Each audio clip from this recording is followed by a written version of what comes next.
From Wish TV and the All Indiana Podcast Network, this is the News 8 Daily 8 Podcast with Wish TV's Kylie Conway. A Wish TV News 8 update. Hi, I'm Kylie Conway, and this is your News 8 Daily 8 for Wednesday, March 22nd. Cloudy with some spotty sprinkles and a few light showers today, high temperature of 55 degrees. And it's going to be the best day in the coming days as even more rain approaches, with the heaviest rain set for Thursday night.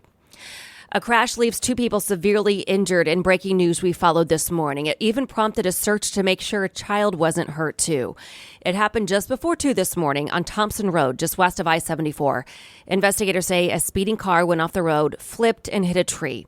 Officers say they found a man in the driver's seat and a woman thrown from the car, both in critical condition.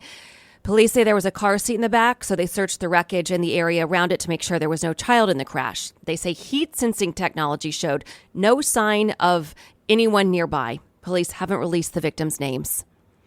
Also breaking overnight, 3 people show up at a hospital wounded by gunfire and all telling different stories. Police first responded to St. Francis Hospital at 12:40 this morning. That's where they found 2 women shot.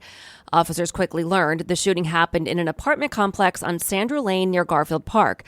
Police went searching for a suspect and eventually found him in the hospital parking lot, also shot.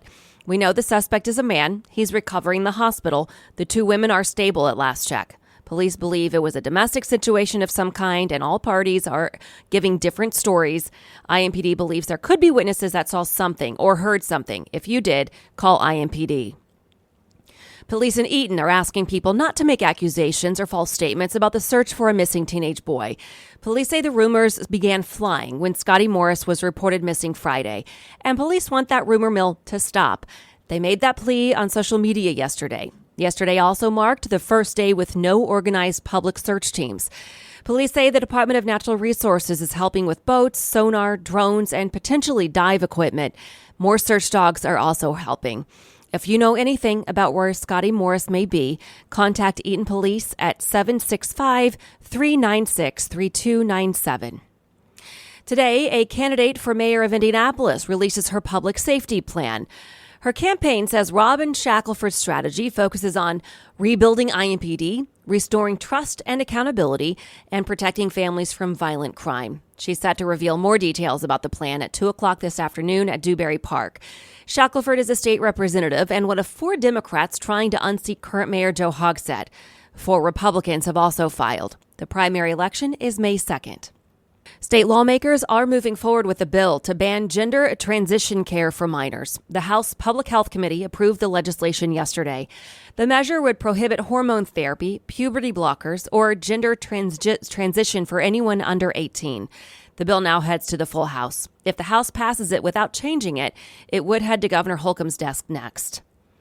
Communications between adult film star Stormy Daniels and an attorney representing former President Donald Trump in the hush money payment probe are now in the hands of the Manhattan District Attorney's Office. That's according to a new CNN report. The report says the exchanges date back to 2018 when Daniels was seeking legal help. That raises the possibility of Trump attorney Joe Tacopina being sidelined from the case. Tacopina says there is no conflict, and Daniels never shared any confidential information with his office. Trump supporters flooded the area around his Florida estate yesterday, preparing for the possibility of an arrest. The former president has called for protests if he's indicted. Trump was not indicted yesterday, despite his claims he would be. It could still happen, though. The New York grand jury investigating him has not completed its work yet. Today is day 2 of the strike shutting down the nation's second largest school district. Tens of thousands of workers in the Los Angeles Unified School District have walked off the job over stalled contract talks. More than 500,000 students are not in class. Teachers and other staffers are demanding better wages and increased staffing. The district says the union has refused to negotiate. California is dealing with yet another weather system, bringing strong wind, rain, and snow. Trees have toppled into power lines in many places near San Francisco. More than 130,000 homes and businesses are waiting for crews to restore power. In the southern part of the state, yet another atmospheric river is dumping massive amounts of rain. Officials report at least one new death. A tree fell on a man as he was driving in the Bay Area. A new restaurant is coming to downtown Indianapolis. Pacers Sports and Entertainment says it's partnering with Indiana-based Cunningham Restaurant Group to open Commission Row. It's under construction at Bicentennial Unity Plaza, just north of Gainbridge Fieldhouse. According to the Pacers organization, Commission Row will span 30,000 square feet and include 3 levels. The organization says it'll include a vintage speakeasy, a chop house and seafood restaurant, and a space for private events. Construction is scheduled to be completed ahead of the 2024 NBA All-Star Weekend in Indianapolis next February. A new version of The Greatest Show on Earth is headed to Indianapolis. The Ringling Brothers and Barnum Bailey Circus is launching a tour without animals. Other acts are staying in, like High Wire and Trapeze Artists and the Human Cannonball. The tour starts in September and arrives at Gainbridge Fieldhouse December 1st. If you'd like to know more about the change, just go to wishtv.com, and the circus story is in the As Seen on Wish TV section. To business headlines happening today, the Federal Reserve reveals if it will raise interest rates again.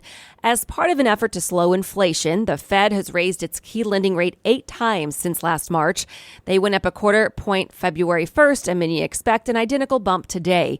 That prediction is not universal. Some analysts feel the recent collapse of 2 U.S. banks could lead the Fed to hold rates steady. Gen Z is working multiple jobs to make ends meet. Paychecks found that while 40% of workers overall currently have multiple jobs, this number rises to almost half of Gen Zers. 33% of millennials are holding down 3 or more jobs compared to 28% of baby boomers and 23% of Gen X professionals. Freelance and remote workers were the most likely to report being employed at multiple firms. Students from families that own farms or small businesses could see less financial aid under the new formula set to launch this year, but some groups are calling on Congress to fix the issue. Currently, a family with an income of $60,000 and a farm worth $1 million would be expected to contribute $7,600 a year for college. Under the new formula, that same family would be expected to contribute $41,000. Currently, the net worth of farms or businesses with fewer than 100 employees is exempt from that formula. Delta wants to make sure it's prepared for the shortage of airline pilots. It's starting the Delta Propel Flight Academy. The program, which is already accepting applications, is poised to bolster the pool of trained pilots and will welcome its first class in June. The government estimates there will be 18,000 openings for airline and commercial pilots on average each year over the decade. Foot Locker is closing 400 shopping mall locations to prioritize better earning stores.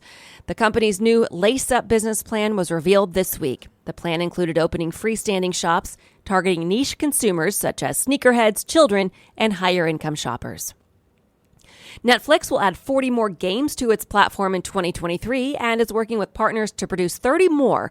Additionally, Netflix has 16 new games in production at its in-house game studio. Netflix said it'll release new games every month in 2023, including an exclusive game from Ubisoft, Mighty Quest: Rogue Palace, set to debut on April 18th.